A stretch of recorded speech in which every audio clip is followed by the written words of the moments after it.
तो अब हमें सोचना है भारत की राजनीति इस प्रकार से क्यों हो गई। सवाल ये हो, भारत की राजनीति इस प्रकार से इसलिए हो गई है कि भारत का वो मजदूर वर्ग जो सुबह से शाम तक मजदूरियां करता है, भारत का वो छोटा किसान बड़ा किसान जो सुबह से शाम तक हल चलाता है, गेहूं काटता है, भारत का वो वर्ग जो भारत की व्यवस्था में जमीनी तौर पर काम करता है, उसने राजनीति से अपना मुंह मोड़ा हुआ। जिस दिन वो वर्ग राजनीति को मुंह करके खड़ा हो जाएगा और कहेगा अब भारत में धन के आधार पर राजनीति नहीं होगी, भारत में राजनीति क्षमता के आधार पर होगी, भूखों के आधार पर होगी, व्यवस्था के आधार पर होगी, तो इस देश की राजनीति को बदला जा सकता। जो लोग ये कहते हैं कि सत्ता परिवर्तन करने के लिए बहुत बड़े आडंबर की जरूरत है, नहीं, ऐसा नहीं है। बाबा साहब अम्बेडकर हमें देकर गया जिसका नाम लोकतंत्र है। अगर तुम्हारे पास 100 करोड़ रुपए है और मेरे पास 100 रुपए है, तो तुम्हारी हिस्सेदारी और मेरी हिस्सेदारी प्रत्येक जगह बराबर है। ये बाबा साहब अम्बेडकर देते थे। इसी का प्रयोग करके साहब काशीराम साहब ने व्यवस्था परिवर्तन, आर्थिक मुक्ति आंदोलन, सामाजिक उन्नति का आंदोलन पूरी मजबूती से चलाया और बताया कि हम इतने क्षमतावान हैं कि यहां की तो छोड़िए, अगर हमें मौका मिल जाए इस पूरे विश्व की व्यवस्था सुधारने का दम खत्म रखता है। ये साहब काशीराम साहब ने हमें बताया। अब क्योंकि मैंने कहा कि जो लोग धन के आधार पर व्यवस्था को बदलना चाहते हैं, अभी इसी बीच में आपको बताऊं, एक बता तो रहे हैं आईपीएस है, कोई रिटायर्ड आईपीएस सिन्हा करके, उसका भी एक स्टेटमेंट आया है। उसने सम्राट अशोक की तुलना औरंगजेब से कर दी। पढ़ा मैंने उसका स्टेटमेंट, देखा, अब इस पर ट्वीट भी करना सोच रहा था, कुछ साथियों ने कर भी दिए हैं।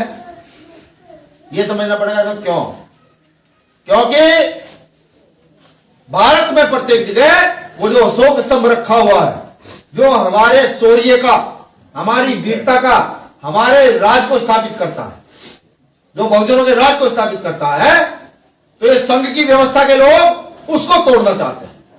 वहां एक गदा रखना चाहते होंगे, वहां सूंड वाले रखना चाहते होंगे, वहां फलाने रखना चाहते होंगे, लेकिन क्योंकि वहां अशोक स्तंभ रखा हुआ है, इसके चारों ओर शेर का निशान है, उससे डरते हैं। ये सम्राट अशोक वही था, ये सम्राट अशोक वही था जिसने भारत को अखंड भारत बनाया, जिसने भारत में न्याय पर, समृद्धि पर, उन्नति पर शासन किया, जिसने भारत को शांति व्यवस्था दी। ये सम्राट अशोक वही था जो आज संघी लोग ये क्या कहूं, गधे कहूं क्या कहूं, समझ नहीं आ पा रहा है कि एक आईपीएस भी अगर ऐसी बात लिख देता है, रिटायर्ड आईपीएस, तो शर्म की बात उस व्यवस्था, बिल्कुल शर्म की बात। तो सिन्हा साहब, मेरा लाइव आप तक तो पहुंचेगा जरूर। मैं बता दूं आपको कि इस बार पाला बाबा साहब अम्बेडकर के पढ़े लिखे लोगों से पढ़ा है, और चूड़ हिला के रख देंगे, चूड़। अगर इतिहास के साथ इतनी सी भी छेड़छाड़ करोगे, कल तुम ये भी कह दोगे कि फूले साहब ने क्या किया, कल तुम कह दोगे पेरियार ने क्या किया। तुम्हारी व्यवस्था के तहत इस देश की चलेगी, इस देश की व्यवस्था बाबा साहब अम्बेडकर की व्यवस्था के तहत चलेगी। और मैं जानता हूं, मुझे पता है पुष्पमित्र शुंग की लड़ाई, मुझे पता है कि कैसे उसने हमारे राजा वैदरथ की हत्या करके इस देश को अपने चंगुल में बना फंसाने का काम किया, इस देश को सनातनी बनाने का काम किया। मैं जानता हूं, अब क्योंकि पढ़ते हैं, जानते हैं, उनको मानते हैं, तो मैं उनको बता दूं, इस देश में पुष्पमित्र शुंग का राज खत्म करके फिर दोबारा से वैदरथ का राज स्थापित किया जाएगा, सम्राट अशोक का राज स्थापित किया जाएगा इस देश में। कि वो लोग जो आज दूसरों की चाटुकारिता कर रहे हैं, जिनको ये नहीं दिख रहा कि समाज में हत्या हो जाए, तो भी वो लोग उनके कदमों में पड़े रहते हैं, वो आपके समाज की आवाज नहीं उठाते।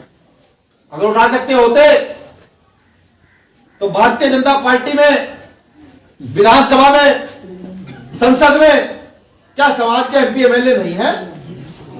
है ना, बहुत सारे एमपी एमएलए। जो रिजर्वेशन कोटा है वो तो हमारे लोगों से बढ़ना पड़ेगा, लेकिन उनकी इतनी वैल्यू नहीं है कि आपके एक भी अधिकार के प्रति समाज में आवाज उठा।